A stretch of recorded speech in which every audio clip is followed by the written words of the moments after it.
All right, boys and girls, happy HMS Monday. Today is May 18th. We're going to be moving on to section 10.5, and we're going to learn how to solve quadratics with another method. So I think we've done graphing, factoring in chapter 9, graphing, factoring, and the square root method. So now the third, no, that would be the fourth method, I think, is completing the square. So in completing the square, basically you can see here, these are the steps that we did on Friday with Math by Fives. Step 1, the leading coefficient, make it 1. So A needs to equal 1. Shove the constant to the right. So bring this plus 1 to the right. So you'll just be left with x squared plus bx, really. And then you complete the square by adding the middle term divided by 2 squared to both sides. Then you complete the square and use the square root property to solve.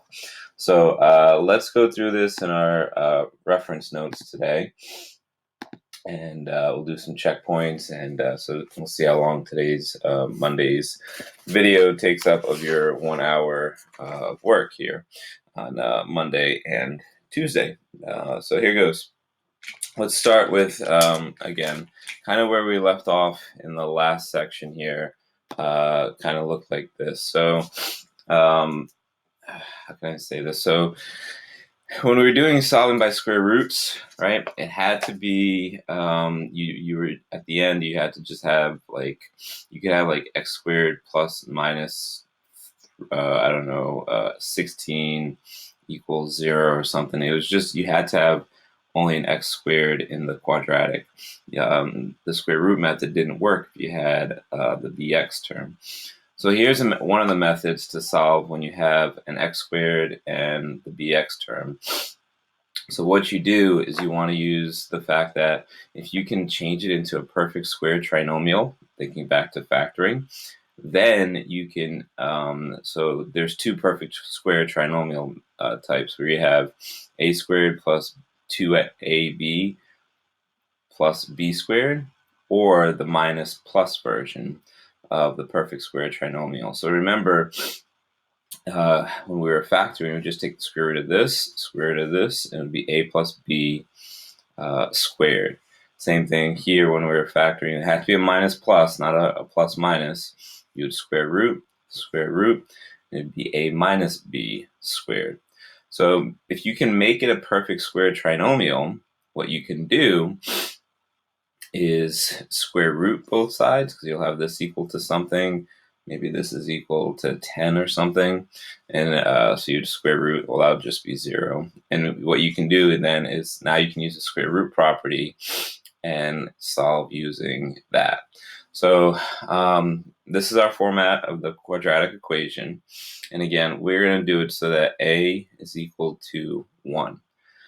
And so what we do is we push this constant c to the other side. So that way, all you really want to have when you start to complete the square is, again, there's no a here because we know a is equal to 1. And 1 times x squared is just x squared. So I get a lot of sniffles in this video. Sorry, my allergies are bothering me. So you want to just have it equal to x squared plus bx. You just want to have that. And then you want to have it equal to some coefficient on the other side. Okay, then once you have that, you gotta then to find c, add the square of half the coefficient of the b term, and then square it. So let's look at an example. So if you had just x, so here we have just this, right? Okay. So if you wanted to complete the square by finding the c value that would give you this scenario right here, what you're going to do is you're going to take, I'll write the formula here, b divided by 2 squared. So if b in this case is equal to 5, so you're going to do 5 divided by 2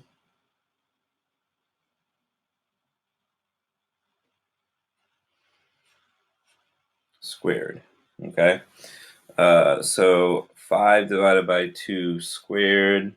Let's see, you could write that as 5 halves times 5 halves equals 25 fourths. Okay, so you could write it like that, and 25 fourths is what that would be. Let's see how many times that would be 6 and a fourth, so 6.25. Okay, so to find the c value here, you would say that to make this a perfect square trinomial, you would write x squared plus 5x plus 6.25, and that's your c value to complete the square. Okay, and then what you could do to that, if I took my calculator, hopefully this works. If I take the square root of 6.25, so I'll go second square root 6.25, and you get 2.5. So now you could write this as x. So remember, you square root, obviously that's an assumed 1, square root that, and you get x plus 2.5 squared.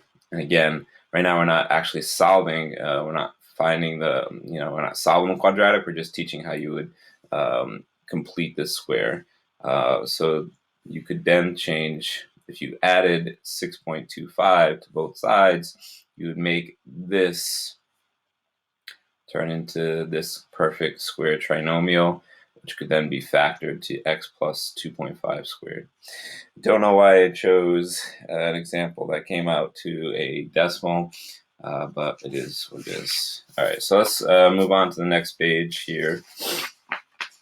Okay, so now let's actually, instead of just finding c to complete the square, let's actually go through the whole process here. So this example was done for you. You can see the example, they shoved the constant to the other side, so minus 32 on both sides. You have this part right here, okay? Now, so now if you take b divided by 2 squared, half of b, half of 12, so b would be 12.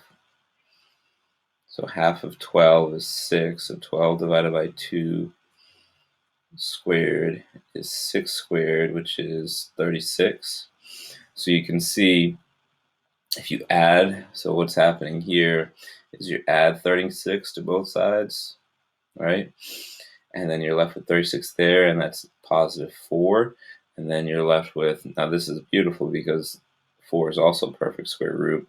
So you have a perfect square trinomial and you have a perfect square constant on the right. So that's like perfect in a lot of ways. Like, it's double perfect. So then it's going to work out super nice.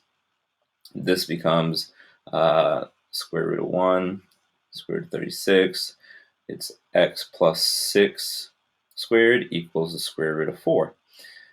So then it equals 4. And then you square root both sides and you get x plus 6 equals 2.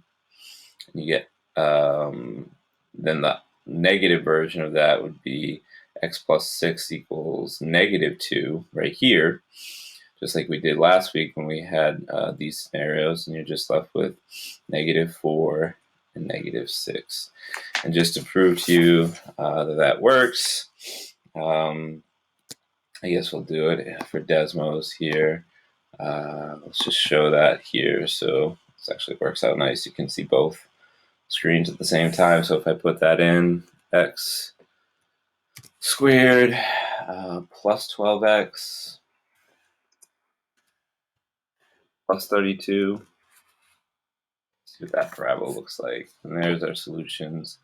Plus 32. Wait.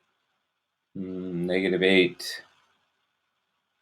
Oh, yeah, there it is. Okay, I got scared for a second. Negative 8 and -4. So -4 and -8 are our two solutions there.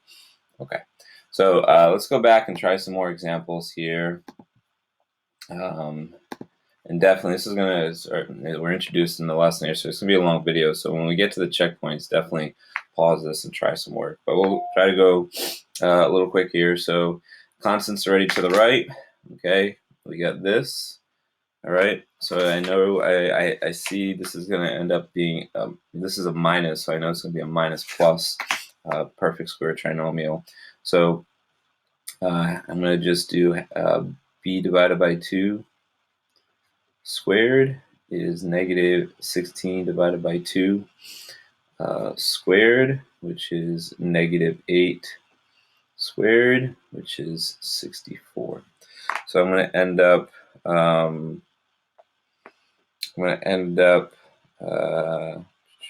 adding 64 to both sides. Hold on, I'm just looking at something here.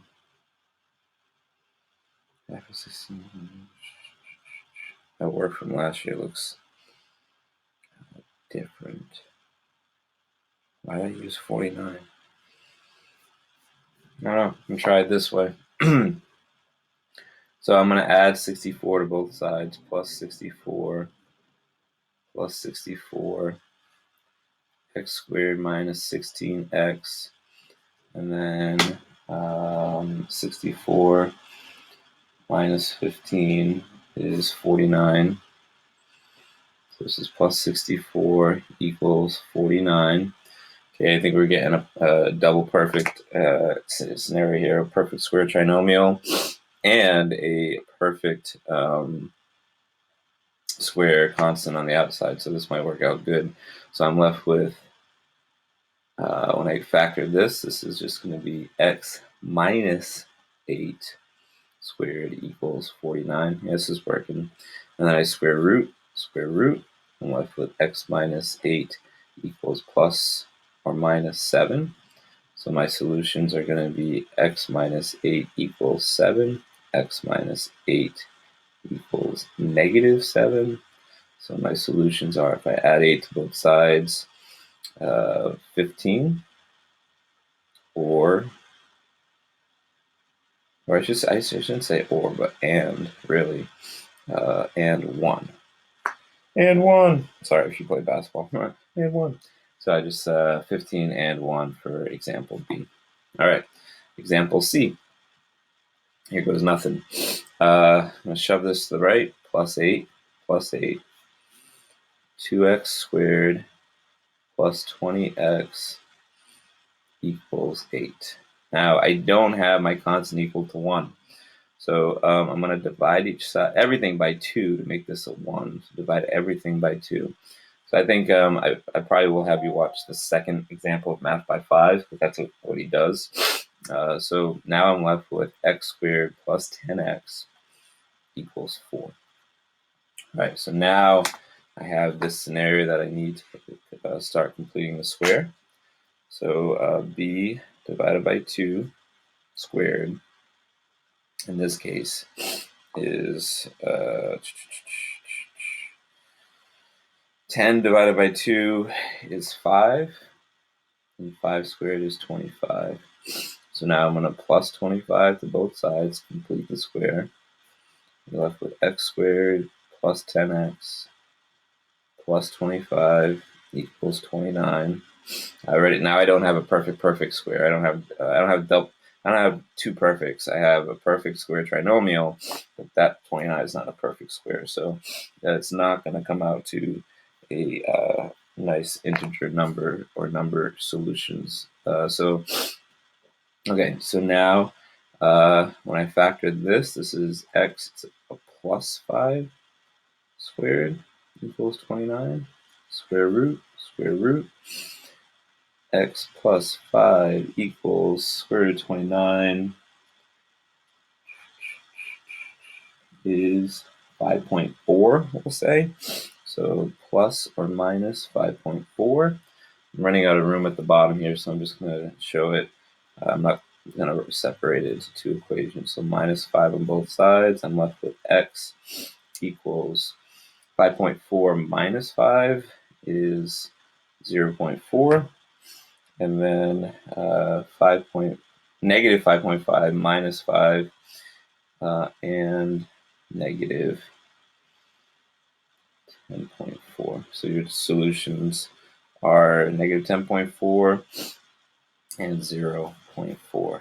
Okay, cool. Let's see here. Now we're going to some guided notes. So some more of the same.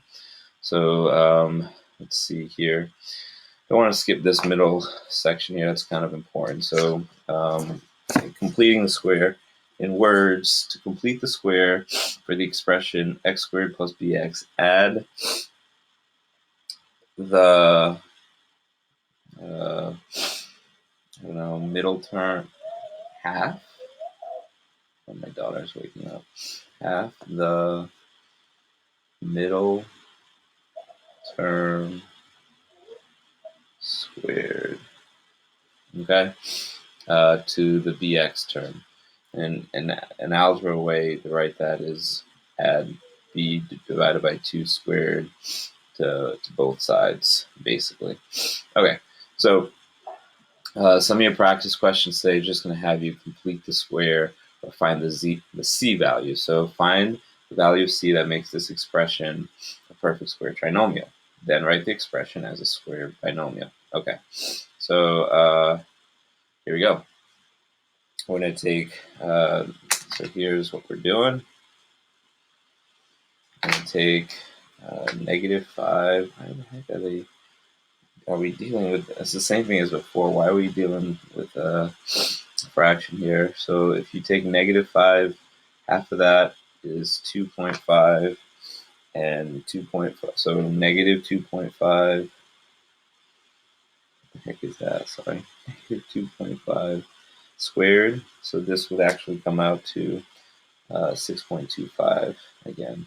So sorry, this is a repeat. So you add complete the square with the 6.25 here.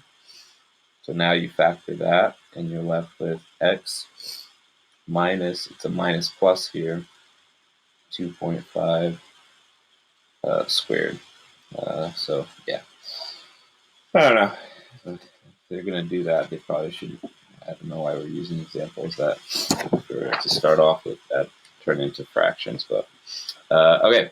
So checkpoints for here. I will tell you that the c value for number 1 when you do this checkpoint does come out to fraction again, but the c value here is not a fraction. Okay. So definitely take a break, pause the video, do these 2 questions, and put your answers on the form. So I think on the Google form, even though it says express, then write the expression as a square binomial, I'm just going to ask you that you tell me, yeah, maybe you should, even like, so yeah, like you should on the Google form write the square binomial. So it's just going to be weird when you type it, because like it's going to be like, you'll have to put parentheses. I don't know, maybe this is not the answer, but x plus, I don't know, maybe it was like 7.5. You can type that all up, and then you have to put the caret and then like squared like that when you type it out. Okay. Anyways, solve a quadratic by completing the square. All right. So hopefully this is good. This one I like. We don't have to shove any constants. Everything's ready to the right. So add, of course, b divided by 2 is 6 divided by 2 squared, and 6 divided by 2 is 3, and 3 squared is 9. So we're going to add 9 here, add 9 here. T squared plus 6t plus 9 equals, and then plus 9 here. Just rewriting it twice, sorry. This can be positive 4. Oh, a double perfect example here. So we get you get t plus 3 squared equals 4, right? You square root, t plus 3 equals plus or minus 2. minus 3 to both sides, right? So minus 3, you're left with p equals 2 minus 3 is negative 1. And negative 2 minus 3 is negative 5. So that's your solutions there. All right, last example is example 3. This one's going to involve some shoving to the right. So we're going to take this, we're going to take this 8, minus 8, minus 8, and go here. Okay. Oh, I was going to highlight it, but I can't highlight it yet because I don't have that coefficient of 1. So you're going to see, so this is subtract 8 from both sides. Divide each side by 4. Everything by 4, I should say, like this. So now you're left with m squared minus 4 equals negative 2. Hold on, that's my daughter. I gotta tell my wife to wake her up to get her out of bed.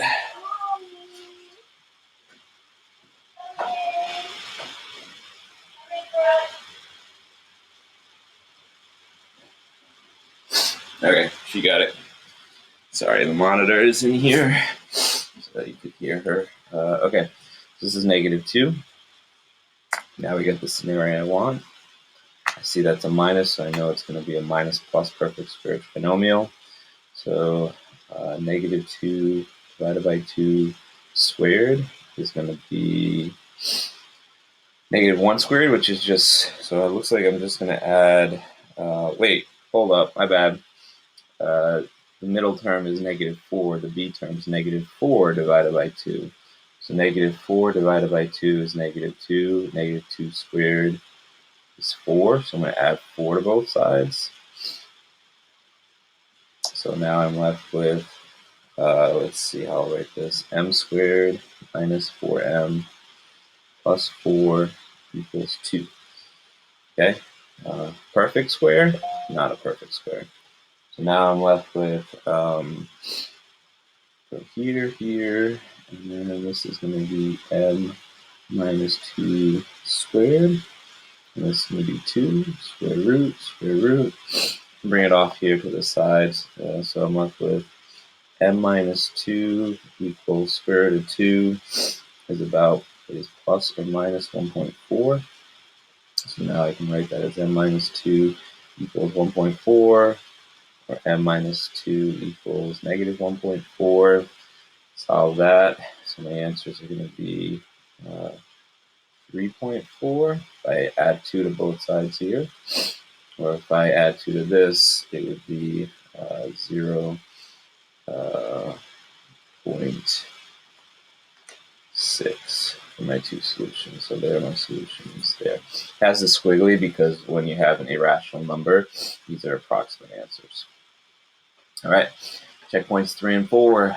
You get to solve for these. I will tell you that this one will give you integer answers, so you'll have 2 perfect squares, perfect square trinomial and perfect square number. For this one, you're going to get an approximation with some decimals for this one. So good luck, and I'll assign the rest of the work and practice and maybe another example or two if you need it.